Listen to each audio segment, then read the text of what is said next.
Hello everyone, welcome to my channel women's style up. कैसे हैं आप सब? आई होप आप सब अच्छे होंगे। मैं बहुत अच्छे से हूँ। और आज की वीडियो में मैं आपके साथ एक बार फिर से शेयर करने वाली हूँ हैवी स्टोन वर्क वाली सिल्क साड़ी को बिल्कुल आसान तरीके से ड्रैप करना। जी हाँ दोस्तों, अगर आप बिगनर हैं, आपको बिल्कुल भी साड़ी ड्रैप करना नहीं आता है, तो भी आप इजीली एंड परफेक्टली अपनी सिल्क की साड़ी को ड्रैप कर सकती हैं। सो ज़्यादा बातें ना करते वीडियो को स्टार्ट करते हैं। सो यहाँ पर साड़ी वेयर करने से पहले पेटीकोट, फुटवेयर एंड ब्लाउज हमने वेयर कर लिया है। मेरा जो पेटीकोट है ये शेप वेयर पेटीकोट है, जिसका फैब्रिक काफ़ी ज़्यादा स्ट्रेचेबल होता है। इसके कारण ये बॉडी को अच्छा सा शेप देता है। नीचे से काफ़ी ज़्यादा फ्लेयरी होता है, इसलिए चलने फिरने में प्रॉब्लम नहीं आती है। एंड यहाँ पर जो मेरा फुटवेयर है वो हील वाला, इसलिए मैं पहले ही वेयर कर लूँ ताकि साड़ी बांधने के बाद ऊंची नीची ना हो जाए। एंड ये जो पेटीकोट है fish cut style shapewear petticoat है, इसकी वजह से बहुत ही ज़्यादा कंफर्टेबल होता है। सामने की तरफ डोरी दी गई है तो मैंने सामने बांधा है, बट आप चाहे तो राइट में भी रख सकती हैं। एंड यहाँ पर जो टमी को कवर करने के लिए मैंने वेयर कर रखा है, ये एक बॉडी शेप वेयर है। तो सभी की परचेज डिटेल आपको नीचे डिस्क्रिप्शन बॉक्स में मिल जाएगी। अब हमने यहाँ पर अपनी साड़ी ले ली है। इस साड़ी को भी मैंने ऑनलाइन परचेज किया, तो आपको बाइंग डिटेल नीचे डिस्क्रिप्शन बॉक्स में मिल जाएगी। सबसे पहले आप जब भी अपनी साड़ी को खोलेंगी तो उसका पल्लू वाला पोर्शन आपको पहले पकड़ना है। तो देखिए, इस साड़ी में ये वाला जो पोर्शन है इसका ब्लाउज पीस है, जिसे मैंने अभी तक कट नहीं किया है। तो ये ही पोर्शन हमारा पल्लू है, तो हम पल्लू को रखेंगे लेफ्ट हैंड साइड की तरफ। और पल्लू वाले पोर्शन को जब आप लेफ्ट हैंड साइड की तरफ रखती हैं तो साड़ी को खोलते हुए साड़ी के आखिरी सिरे पे जाना है। एंड इस साड़ी पर बहुत ही हैवी स्टोन वर्क हो रखा है। तो देखिए, हम साड़ी के आखिरी सिरे पे जाएंगे और ये जो आखिरी सिरा होता है इसको रखना है अपने राइट हैंड साइड की तरफ। और सामने के पार्ट को देखिए अच्छे से अपनी लेंथ के अकॉर्डिंग सेट करना है। अब जितना भी फैब्रिक आपको ऊपर दिख रहा है इसे कमर में टकिंग करना है। तो सबसे पहले मैं राइट में टक कर रही हूँ, इसके बाद लेफ्ट में। अब जो सामने का पार्ट बच गया इसको अच्छे से इंसर्ट करना है। आपको केवल टकिंग करके छोड़ना नहीं तो टमी फुली दिख सकती है, इसलिए फैब्रिक को अच्छे से अंदर की तरफ इंसर्ट करें, खास करके वो लोग जिनकी हाइट मेरी तरह कम है। अब सामने का पार्ट टक हो जाने के बाद साड़ी को इस तरह से लेते हुए 1 राउंड लेंगे। एंड यहाँ राइट साइड में आएंगे तो अपनी लेंथ के अकॉर्डिंग फैब्रिक को सेट करना है। सामने की तरफ थोड़ा सा टाइटली से खींचते हुए राइट में टक करेंगे। इसके बाद हम बैक के पार्ट को अच्छे से पेटीकोट में टकिंग कर लेते हैं। सो इस तरह से हमारी जो फर्स्ट राउंड की बेसिक टकिंग है वो कंप्लीट हो जाती है। अब हम साड़ी को लेते हुए उसके पल्लू वाले पोर्शन पे जाएंगे। सीधे नहीं जाते, नहीं तो साड़ी बीच से उलट पुलट हो सकती है। अब देखिए, पल्लू मिल चुका है तो बाकी साड़ी को सामने छोड़ेंगे, केवल पल्लू वाले पोर्शन को बैक से घुमाते हुए राइट की तरफ निकालेंगे। एंड यहाँ पर देखिए, जो पल्लू का दूसरा कॉर्नर दिख रहा है ना, इसे अपने लेफ्ट हैंड में पकड़ लेना है। अब पल्लू हमारा सामने की तरफ आ गया है तो हम राइट लेफ्ट कहीं से प्लीट उठा सकते हैं। मैं यहाँ पर लेफ्ट से उठाने वाली हूँ, इसलिए राइट साइड का जो पल्लू का कॉर्नर है ना, इसको मैं कमर में टकिंग करी हूँ ताकि हमारी पल्लू की प्लीट्स बनाते वक्त परेशानी ना हो। अब देखिए, लेफ्ट हैंड साइड से हमें 1/2 इंच के करीब फैब्रिक छोड़ते हुए स्मॉल फिंगर और थंब से पकड़ना है, देख रही हैं। और जो सामने की 2 फिंगर होती है ना, उसको कैंची की तरह करते हुए आपको उतनी आगे तक फैब्रिक को पकड़नी है जितनी चौड़ी प्लीट बनानी है। तो मैं यहाँ पर थोड़ी सी पतली प्लीट बना रही हूँ। बस आपको ध्यान यही रखना है कि जो फ्रंट की प्लीट है वो 1/2 इंच चौड़ी होगी। अब जब आप प्लीट बनाते हुए आएंगी तो आखिरी में क्या होता है, हमारी जो प्लीट होती है ना, उसका डायरेक्शन हमें मैनेज करना होता है। तो देखिए, ये आपका लेफ्ट की तरफ जा रहा है, बट इसे हमें राइट की तरफ करना है। तो लास्ट की प्लीट को हम थोड़ी चौड़ी पतली करके एडजस्ट कर लेते हैं इस तरह से। अब देखिए, हमारी प्लीट बन गई है। तो यहाँ पर आप सिक्योर कीजिए। अगर आप बिगनर हैं तो सिक्योर ज़रूर करें, अदरवाइज आप स्किप भी कर सकती हैं। सिक्योर करने से होता ये है कि अगर आपकी प्लीट छूट जाए तो आपको दोबारा नहीं बनानी पड़ती है। अब लेफ्ट हैंड में प्लीट को पकड़ लेंगे, फैब्रिक को सामने लाएंगे, हैंड को थोड़ा सा ऊपर की तरफ उठाते हुए शेक करेंगे। एंड इसके बाद देखिएगा, थोड़ी सी दूरी पे जब आपको प्लीट्स नज़र आएगी तो वहीं पर हम साइड से 1 बाई 1 एक प्लीट को पकड़ते हुए छटकते हुए अरेंज करेंगे। पूरा एक बार में आपको शोल्डर की प्लीट्स नहीं बनानी, इस तरह से थोड़ा थोड़ा पार्ट आपको सेट करना है। इतना पोर्शन रेडी हो जाने के बाद थाई पर रखते हुए रब करेंगे ताकि जो प्लीट की फैब्रिक फुली है वो अच्छे से बैठ जाए। लेफ्ट वाले शोल्डर पे रखते हुए फिर से आपको सेम प्रोसेस से पल्लू को सेट करना है। देखिए, थोड़ी सी दूरी पे साइड से मैं 1 बाई 1 एक प्लीट को पकड़ते हुए झटकते हुए अरेंज कर रही हूँ। सो इस तरह से अगर आप थोड़ा थोड़ा पार्ट सेट करती हैं, एक ही बार में आपकी शोल्डर की प्लीट सेट हो जाती है। अब यहाँ पर देखिए, हमने प्लीट्स को अरेंज किया ना, तो क्या हो रहा है, सामने की प्लीट मुझे थोड़ी सी चौड़ी लग रही है। तो इसको मैं मैनेज करने के लिए टमी पर देखिए प्लीट को रखते हुए इस तरह से 1 बाई 1 मैनेज करते हुए पकड़ ली हूँ। अब हमारी प्लीट बन चुकी है, तो अगेन हम थाई पर रखते हुए रब करेंगे ताकि प्लीट्स की फैब्रिक अच्छे से बैठ जाए। अब लेफ्ट वाले शोल्डर पे रखते हुए पल्लू की लेंथ हम देख लेंगे। तो यहाँ पर मैं घुटने से नीचे रख रही हूँ। अब देखिए जो सामने की प्लीट है ना, इनको टमी तक आपको ठीक कर लेना है ताकि सेफ्टी पिन लगाने के बाद पल्लू सेट करने में आपको प्रॉब्लम ना आए। अब हमने पल्लू को बना लिया है, तो हमें लेनी है सेफ्टी पिन एंड ब्लाउज के शोल्डर में पल्लू को सिक्योर करना है। तो जो ब्लाउज के शोल्डर की स्टिचिंग है ना, उससे 1 या 2 इंच बैक में जाना है। पल्लू की प्लीट्स एंड ब्लाउज के फैब्रिक को एक साथ पकड़ लेना है। सेफ्टी पिन को आपको ब्लाउज के अंदर से लगाना होता है। जब उसकी नोक बाहर की तरफ आ जाती है तो फिर थोड़ी सी दूरी पे अंदर की तरफ इंसर्ट करते हुए सेफ्टी पिन के लॉक को लॉक करते हैं। सो इस तरह से अच्छे से आपका जो पल्लू है ना, शोल्डर में ब्लाउज के सिक्योर हो जाता है और सामने की तरफ बार बार नहीं गिरता है। अब हमने पल्लू को सिक्योर कर लिया है, तो हम सामने की तरफ आएंगे एंड यहाँ पर पल्लू की जो प्लीटें आ रही है ना, इन्हें 1 बाय 1 अरेंज करते हुए हमें पकड़ना है और जो पल्लू का अंदर वाला बॉर्डर है ना, इसको अपने चेस्ट पर सेट करना है। सेट करते हुए देखिए बैक से घूमते पल्लू वाली पोर्शन आपकी लेफ्ट की तरफ निकल जाएगी।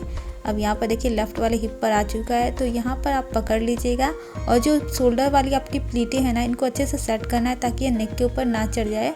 तो यहाँ पर देखिए मैं थोड़ा सा क्रॉस में रखते हुए सेट कर रही हूँ और 1 बाय 1 एक एक प्लीट को इस तरह से अरेंज कर रही हूँ। इस तरह से पहले ही प्लीट को आप ठीक कर ले ताकि बैक साइड में जाकर एक्स्ट्रा फैब्रिक ना हो जाए। इसलिए यहाँ पर देखिए मैं 1 बाय 1 प्लीट को सेट कर ली हूँ। अब हमारा हिप पे जो पोर्शन आया हुआ है ना पल्लू वाला, इसको सेट करना है। तो इस तरह से सेट करते हिप वाले पोर्शन पे आपको राइट वाले पैर तक लेकर आना है एंड यहाँ पर देखिए आपका बॉर्डर अच्छे से सेट रहा है, इसके लिए सिक्योर करना है। तो सिक्योर करने के लिए हम बड़ी सी सेफ्टी पिन का यूज़ करेंगे। अब यहाँ पर जब आप सेफ्टी पिन लगाती हैं तो पेटीकोट के साथ आपको देखिए जो हिप वाला पोर्शन का बॉर्डर है उसको पकड़ना है। तो आप ऊपर से इस तरह से पेटीकोट के साथ पकड़ के सेफ्टी पिन लगाइए, बट सेफ्टी पिन में आपको इस तरह की प्लास्टिक ज़रूर अटैच करनी है ताकि साड़ी इसमें फंस के ना फटे। तो मैं थंब को पेटीकोट के अंदर इंसर्ट करते हुए इस वाले फैब्रिक को पेटीकोट के साथ पकड़ ली हूँ और पेटीकोट को लेते हुए जिगजैग स्टाइल में सेफ्टी पिन लगानी है जैसे कि स्टिचिंग करते हो, ताकि हमारी साड़ी भी ना फटे और हमारा हिप वाला पोर्शन भी सेट हो जाए।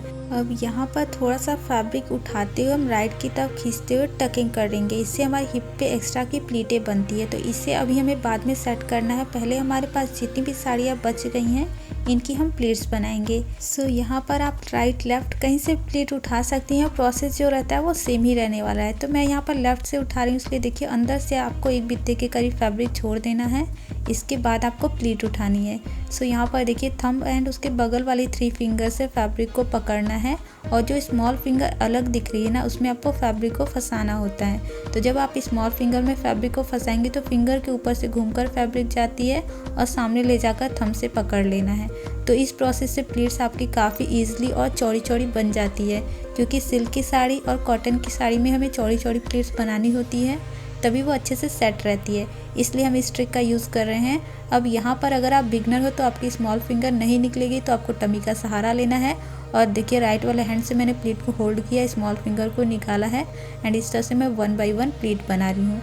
अब यहाँ पर जब आप प्लीट बनाती हैं तो सभी साड़ियों की आपको प्लीट्स नहीं बनानी है, ऊपर आपको 1 प्लीट का फैब्रिक छोड़ देना है। देख रही हैं जैसा कि मैं बोलती हूँ, जब आप राइट हैंड से प्लीट उठाएंगी तो आपको नेवल के 4 अंगुल आगे जाकर प्लीट उठाना होता है। सो ये जो एक्स्ट्रा फैब्रिक है इसकी हम प्लीट नहीं बनाएंगे।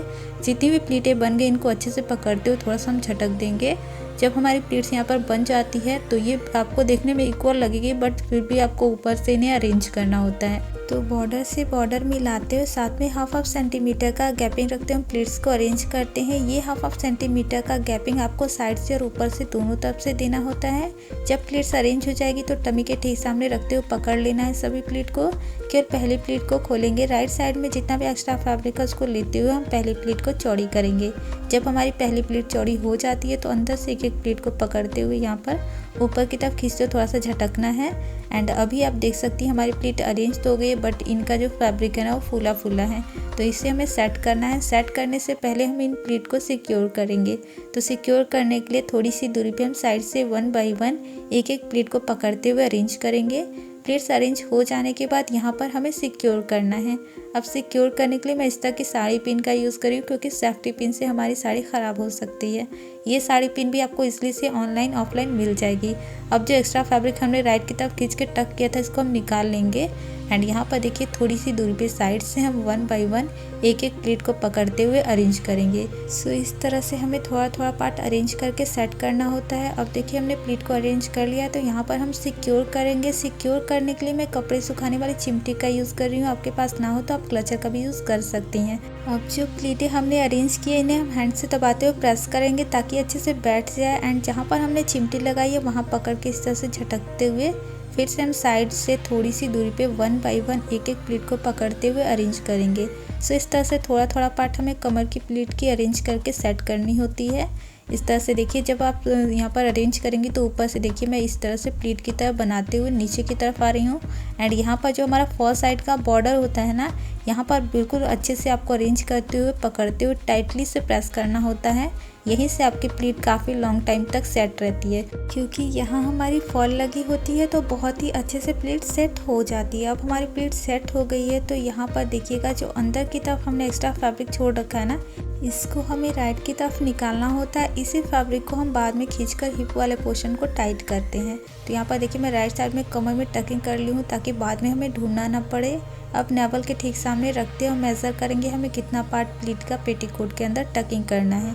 फाइनली वहीं पर हम साइड से 1 बाय 1 एक एक प्लीट को पकड़ते हुए अरेंज करेंगे।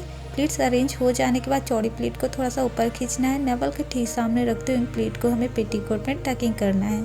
यहाँ पर आपको सामने की प्लीट को तब तक नहीं छोड़ना जब तक कि फैब्रिक अंदर तक प्लीट वाली ना चली जाए। अगर आपको लगता है कोई प्लीट दब गई है तो हल्का हल्का स्प्रेड कर ले। तो यहाँ पर प्लीट हमारी टक हो गई है। अब देखिए राइट साइड की तरफ जो एक्स्ट्रा फैब्रिक हमने टकिंग किया था ना, देखिए इसी को मैं लेफ्ट हैंड साइड से लेकर कई बार जाती हूँ इस तरह से राइट हैंड साइड की तरफ खींचती हूँ। तो यहाँ पर पहले ही आपने राइट की तरफ खींच लिया है तो इसलिए आपको प्रॉब्लम नहीं आएगी, ये इजीली से मिल जाएगी। अब यहाँ पर देखिए आपको राइट की तरफ खींचना है तो आपका जो हिप वाला पोर्शन है वो फिटेड होने लगता है और हिप पे ढेर सारी प्लीटें भी बन जाती हैं। ये जो हिप पे प्लीटें आई हुई हैं इनको आपको ठीक करना होता है। और देखिए राइट साइड की तरफ जो एक्स्ट्रा फैब्रिक आपका निकला होता है ना, उसे ट्विस्ट करना होता है। सो इस तरह से हमारा हिप वाला पोर्शन सेट हो गया है। अब एक्स्ट्रा फैब्रिक को ट्विस्ट करके कमर में टकिंग कर लेंगे। जो ऊपर की लेयर ओपन कर रखी है इसे भी हम कमर में टकिंग कर लेंगे। एंड ये वाला पोर्शन आपका पल्लू से कवर हो जाएगा। पल्लू की प्लीट्स को आपको फिर से एक बार अच्छे से ठीक कर लेना है। एंड यहाँ पर जो एक्स्ट्रा की हमने चिमटी सेफ्टी पिन लगा रखी है उसे हम रिमूव कर लेंगे। इसके बाद से हमारा जो फाइनल लुक है ना वो यहाँ पर आप देख सकती हैं। सो इस तरह से आप अपनी सिल्क की साड़ी को परफेक्टली एंड ईजिली बिना किसी की हेल्प के ड्रैप कर सकती हैं। एंड इस तरह से ड्रैप करने से आपका जो लुक है वो स्लिम के साथ साथ टॉल भी नज़र आएगा। एंड यहाँ पर हमने लुक को थोड़ा सा इन्हेंस करने के लिए कमरबंद का यूज़ किया, जिसके बाद से हमारा जो लुक है वो और भी ज़्यादा अट्रैक्टिव नज़र आ रहा है। सो अगर वीडियो आपके लिए हेल्पफुल रही हो तो वीडियो को लाइक कर दीजिएगा। इसी तरह की और वीडियो देखने के लिए हमारे चैनल को सब्सक्राइब करना ना भूलिएगा। साथ में बेल आइकन ज़रूर प्रेस कीजिएगा ताकि आने वाले वीडियो की नोटिफिकेशन आपको मिलती रहे। सो मैं मिलती हूँ आपसे अपनी अगली वीडियो में। तब तक के लिए keep smiling and take care. Bye.